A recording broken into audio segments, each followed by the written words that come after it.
Ever wondered why chocolate is so irresistible? There's just something about that velvety sweet sensation that can make a bad day good and a good day even better. Is it magic? Or perhaps an intricate dance of flavor, texture, and aroma? What if I told you that the path from cocoa tree to your taste buds is a journey as enchanting as the treat itself? Intrigued? I bet you are. Well, today we're unraveling the sweet mystery of how chocolate is made. Our chocolate journey starts in a place you might not expect, the tropical rainforests. Here, cacao trees thrive under the lush canopy, basking in the perfect blend of rain, shade, and tropical temperatures. It's not just a scenic vacation spot, it's a chocolate factory in the making. Cacao trees are not your run-of-the-mill backyard variety. They're finicky, requiring precise conditions. Too much sun, they're toast. Too little, and well, they're also toast. But when conditions are just right, they produce pods, the golden tickets to our chocolate wonderland.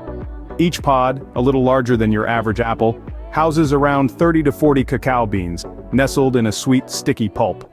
But we're not quite ready to make chocolate just yet. There's a process to follow. The pods are harvested carefully by hand to avoid damaging the tree or the precious beans inside. Once harvested, the beans and pulp are removed from the pod, a task that's as hands-on as it gets. They're then placed in shallow containers and covered with banana leaves. Here they undergo a process of fermentation, a fancy term for letting nature do its thing. Over the course of several days, the beans heat up, the sugars in the pulp ferment, and the beans develop their characteristic chocolate flavor. But we're not done yet. The beans are then spread out to dry under the sun. This isn't a quick sunbathing session, we're talking about a week or two. This process reduces the moisture and further enhances the flavor. Now you may be thinking, wow, that's a lot of work for a piece of chocolate. And you'd be right.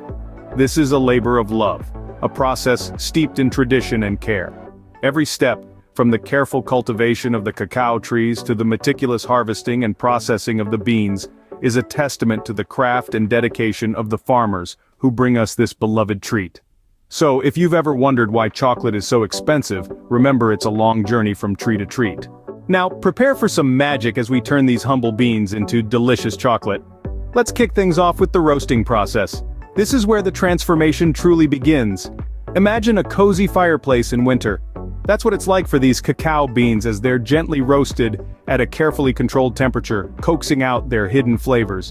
It's like a spa day for the beans, but instead of cucumber slices on their eyes, they get a nice warm sauna. This step is a game changer, as it takes the beans from bitter and earthy to complex and aromatic. After their toasty retreat, the beans are ready for their next adventure. Cracking. No, they're not cracking up from a good joke, although that would be fun to watch. Instead, they're cracked open to reveal the precious cargo inside, the cacao nibs. These are the heart and soul of the chocolate, the essence of all that chocolatey goodness we all adore. Next stop, the grinding process. Here the cacao nibs are ground down into what's called chocolate liquor. Now don't be fooled by the name, it's not the kind of liquor you'd find at a bar, and it certainly won't give you a hangover. It's a thick, creamy paste that's the base for all chocolate. The final stage of the transformation is conching. This isn't about seashells by the seashore, but rather a process where the chocolate is smoothed out and the flavors are further developed. Imagine a velvet dress gliding across a dance floor. That's what conching does to the chocolate, making it smooth and luscious, ready to melt in your mouth. This whole process is like a roller coaster ride for the cacao beans. They start off as humble beans, they get a warm roast, a good cracking, a thorough grind, and a smooth conching. And voila, they're transformed into the delicious chocolate we all know and love. So the next time you bite into a chocolate bar, remember the roller coaster ride these beans have been on. Just when you thought we were done, there's one more step to achieving chocolate perfection. We've come a long way from the cacao tree to our heavenly, melt-in-your-mouth chocolate, but hold on, we're not quite there yet. We have one final crucial step to go through: tempering. Now, tempering is not just a fancy word chocolatiers use to impress you. It's a critical process that gives the chocolate its signature gloss and that oh-so-satisfying snap. Here's how it works. The chocolate is first gently cooled down. This isn't a time for rush. The chocolate needs to chill, literally. Once it's cool, it's slowly reheated, but not too much. We don't want a chocolate puddle. This careful dance of temperature changes is what gives the chocolate its beautiful shine and makes it stable at room temperature. But what's a piece of chocolate without its shape, right? This is where molding comes into play. The tempered chocolate is poured into molds of various shapes and sizes. From bars to bunnies, hearts to stars, this is where the chocolate gets its final form. The molds are then gently vibrated to ensure there are no air bubbles and to give the chocolate a smooth finish. Once the chocolate has cooled and solidified, it's popped out of the molds. And there you have it. A perfectly tempered, beautifully shaped piece of chocolate, a tiny piece of heaven on earth. And voila! Your delicious chocolate is ready to be enjoyed.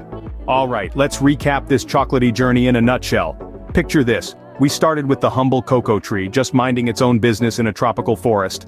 And then, out of nowhere, humans decide to harvest its beans, and suddenly, it's the star of the show. Now, these beans have no idea what's coming.